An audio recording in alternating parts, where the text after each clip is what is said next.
Welcome to Fast Fiction.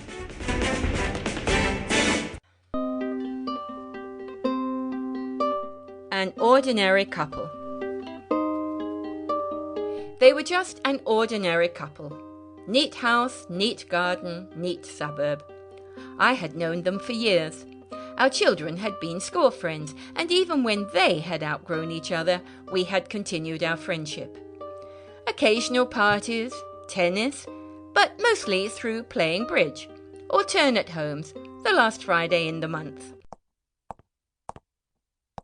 On this particular Tuesday, I was returning from a walk to the local shops when the heel came off my shoe.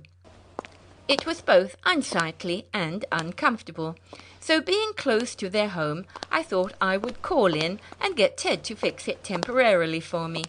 It would only need a few taps of the hammer. It was about 10:30 when I stood on the porch ringing the bell and admiring the garden.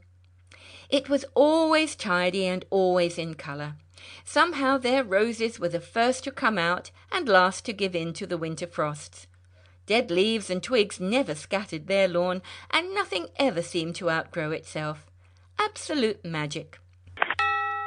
Ted answered the door. His face registered surprise at seeing me, but he made me welcome nevertheless. Come in, he said, smiling. Marjorie will be glad to see you. We were just about to stop off for morning tea. He ushered me into the lounge and through to the kitchen. Look who's just visiting, Marge, he called out cheerily behind me.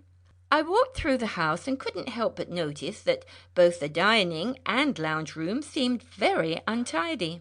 Certainly not up to its usual last Friday in the month standard. Marjorie was in the kitchen, and she too was somewhat tousled, not her usual immaculate self. She seemed a little agitated, though she smiled warmly when she saw me. "Oh, Pat, what a nice surprise. I was just about to make a pot of tea. You will join us, won't you?" Nodding agreement, I explained once more the reason for my unexpected call, and she laughed gaily.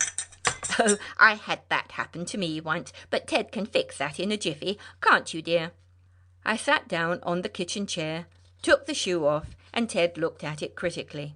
I can certainly patch it up for you, Pat, but you'll need a proper repair job for the long term.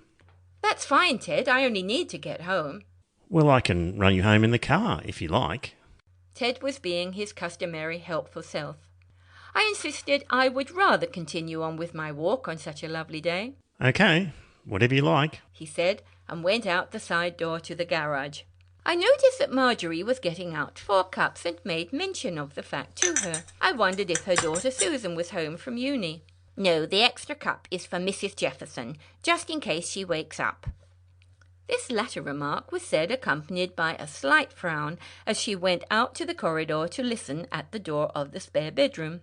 "I can't hear anything," she said as she came back. "Do I know a Mrs. Jefferson?" I asked in surprise. I thought I knew all of Ted and Marjorie's friends. "I don't expect so, dear. She only comes to town on the first Monday in the month. She's from Allara."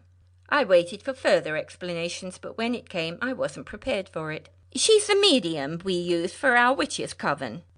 I stared at Marjorie, my mouth open. "The what?"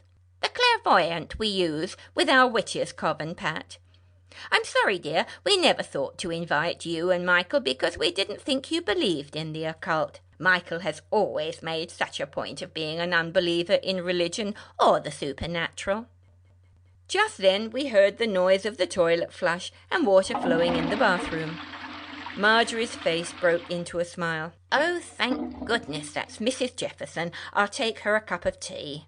She began busying herself with pouring another cup. "We were a little concerned because she conjured up 6 spirits last night, and by the time she got to the last one, she was completely exhausted, poor thing.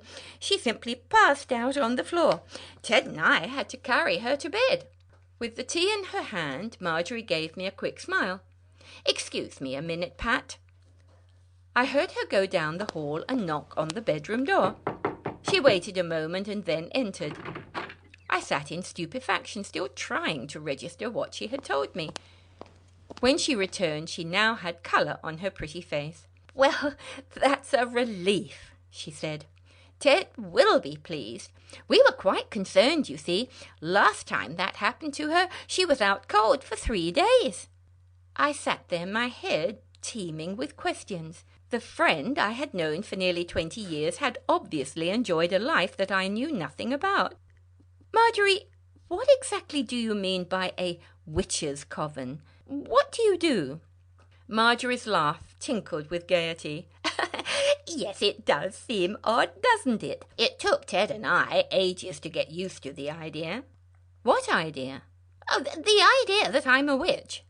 Once again she laughed good-naturedly as she patted my hand. But don't worry, I'm a white witch. We all are. Ted came back into the kitchen with my shoe, and his wife gave him a small hug. I've just been to see Mrs. Jefferson, Ted, and she's fine. A little tired still, of course, and she says as it's so late she won't have breakfast, but she's looking forward to lunch. Oh, great. Ted's face was wreathed in smiles. I thanked him for my shoe, and whilst I was putting it back on, I said as nonchalantly as I could, I've just heard that Marjorie is a witch, Ted. How about you? Are you a warlock? His face became quite serious. No, Pat, I'm afraid I'm not. I've had a jolly good try, but I can't seem to get the hang of it. But Marjorie is getting awfully good. He looked at his wife with admiration. She can do quite a lot of magic now. She'll be up to the 2nd level soon, I'm sure. Feeling excited and jiggery inside, I asked, What's the 2nd level? Marjorie looked a little embarrassed and flustered. Well, actually, I'm ages away from the 2nd level, but yes, I am getting on quite well, though it's true that poor old Ted is struggling. I was persistent. Well, all right, so what can you do at 1st level? Marjorie thought for a moment, then said, Well, it's hard to explain, and to be honest, Pat, our meetings are rather confidential. Then putting the fragrant lemon-scented beverage before me, she said, I tell you what, why don't you attend our next meeting?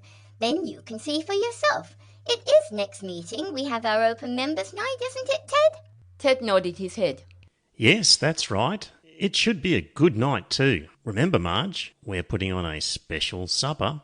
They chatted between themselves animatedly, increasing my curiosity, but I was assured all questions would be answered at members' night. Then, aware that I had engagements of my own that afternoon, I got up to leave. Once again, Ted offered to drive me home. No, I'm fine, I said, but I will take you up on that offer to attend the next witches' meeting, I stammered over the unused expression. Both nodded happily as I made my way to the front door. Yes, of course. Here, next Monday week, 7 o'clock for a 7:30 supper. I made my way down the path before a thought occurred to me. Oh, and what about supper? Should I bring a plate? That would be nice, dear. Yes, we all contribute little delicacies. Marjorie called out as she went to close the door. Wait! I called back, suddenly feeling a little more self-conscious. What sort of delicacy? Marjorie's head bobbed back briefly. Oh, anything you think appropriate, Pat. I don't know. Well, maybe a few frog's legs, bat wings or bird's nests, if they're in season. The door closed firmly shut before I got to the gate. Frog's legs? Bat's wings? Bird's nests? Had I heard it right? And where did you get such delicacies? And how did you prepare them? And was that a squeal of laughter I could hear as I turned through the gate, or was I imagining it? You have been listening to An Ordinary Couple, written by Brianda Cross and performed by Brianda Cross and Trevor Bell. We hope you enjoyed this little bit of magic to lead you into the spirit of Christmas. Thank you.